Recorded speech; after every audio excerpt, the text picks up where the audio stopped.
Hello everyone. Welcome to another academic session by Academia IIPSM eConnect. I'm Dr. Rashmi Agarwala, Assistant Professor, Department of Community and Family Medicine at AIIMS Guwahati.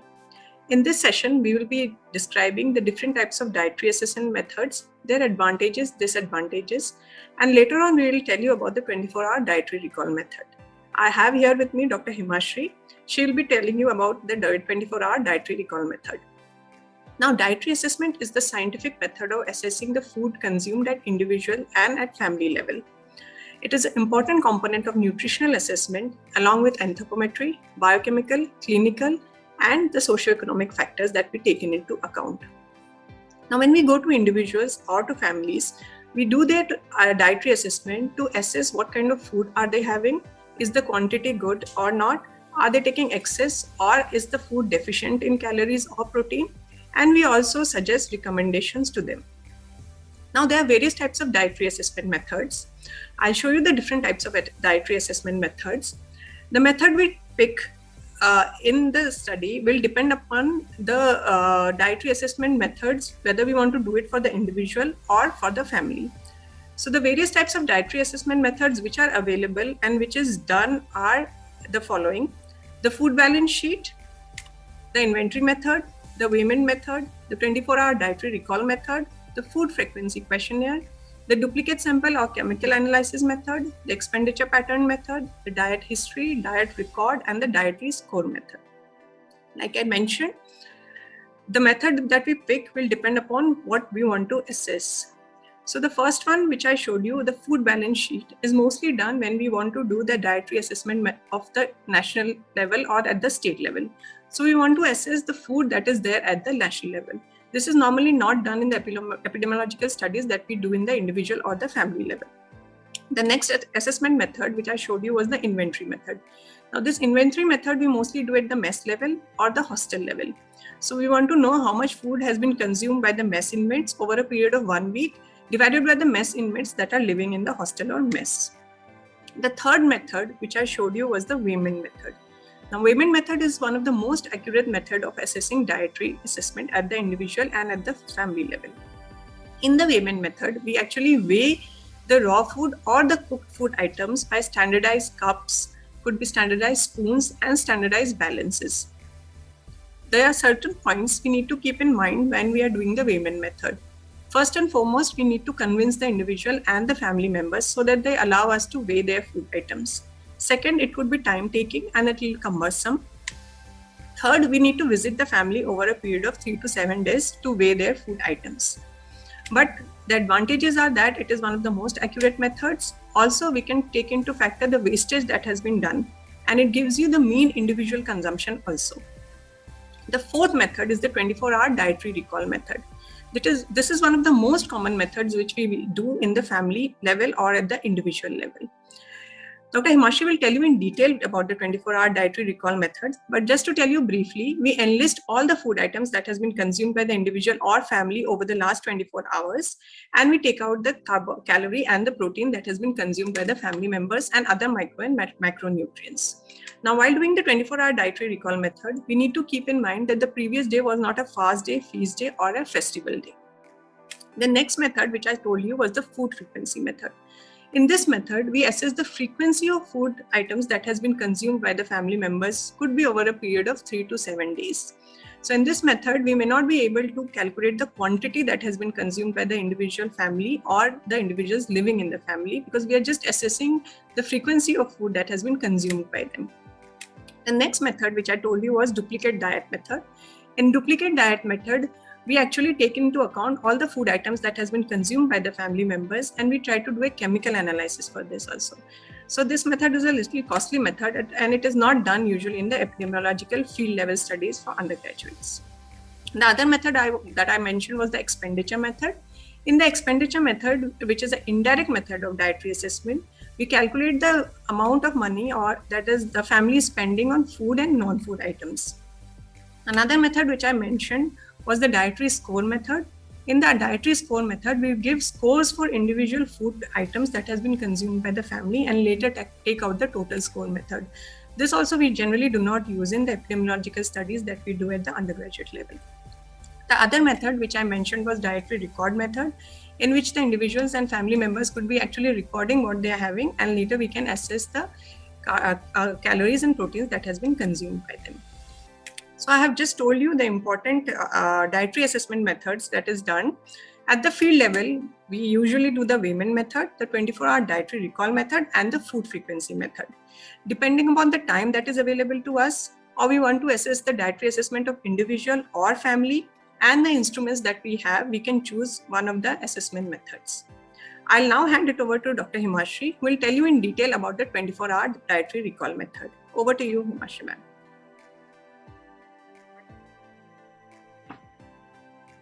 Hello, everyone.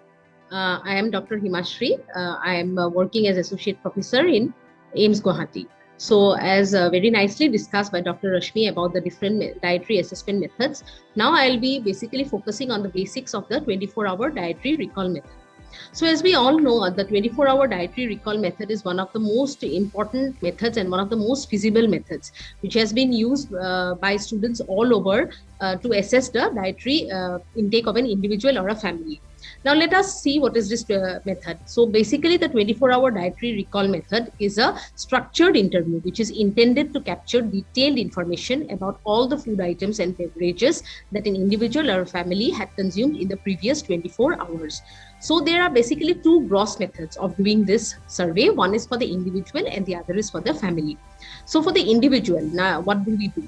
Like suppose we are visiting a family and we get a special case like an adolescent girl or a pregnant woman or a hypertensive person in the family. So we take the history of the person and side by side we also do the nutritional assessment. So in the nutritional assessment, obviously we always do a dietary assessment.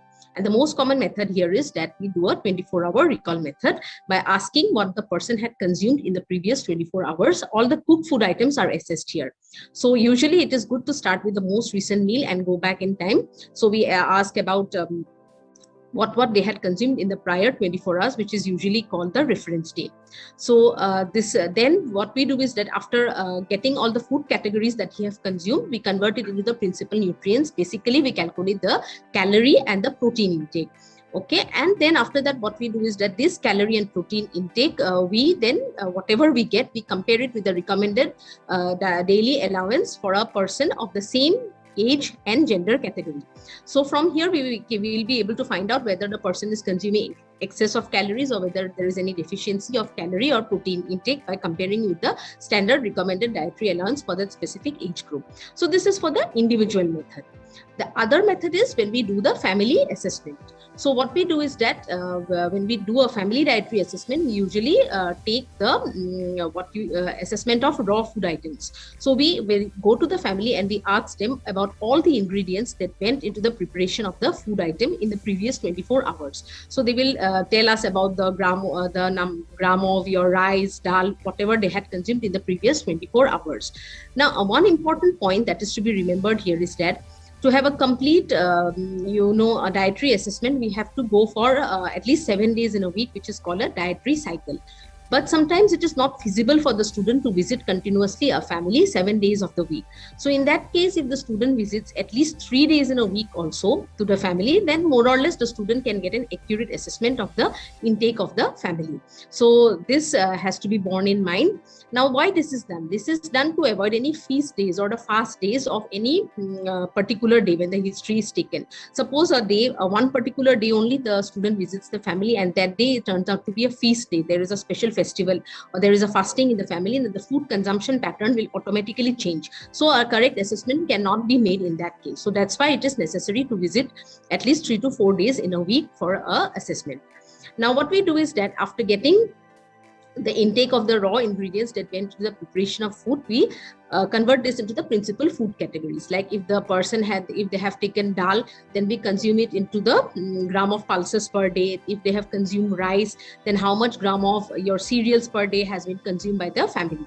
So then after this, we convert this food principal food categories into the nutrients consumed per day. So basically for this, we calculate the calorie intake, the protein intake, the iron consumption, if we can calculate it is good, the fat intake, and from for this we take the help of the ICMR publication of nutritive value of Indian foods. So this is also given in the standardized textbooks. So we can compare it the nutrients with this ICMR standard values, and we calculate the nutrient intake.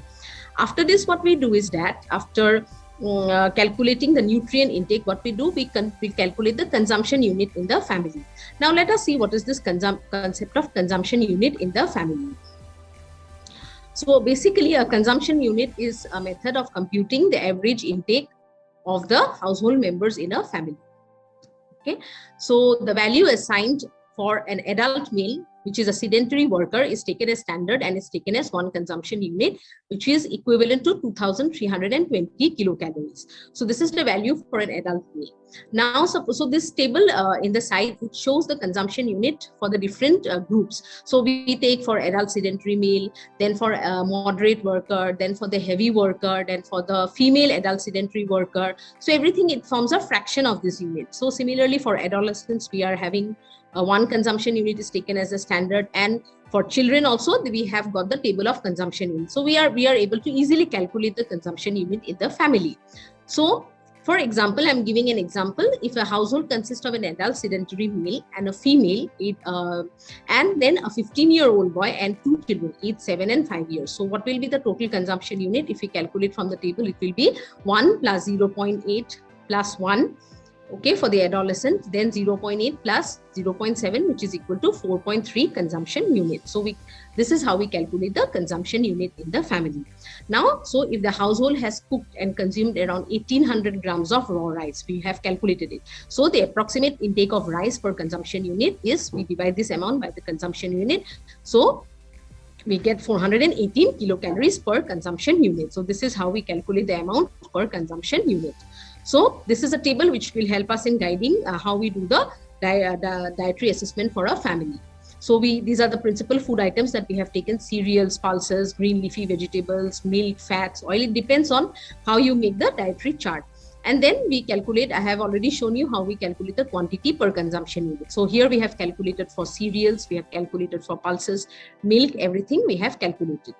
And then we get to know the calories. For here, from the standardized ICMR table, we get the calories per gram, isn't it? For cereals, it is there. For pulses, it is there. So we multiply this 340, we multiply this one by 50, and we get the total calorie intake.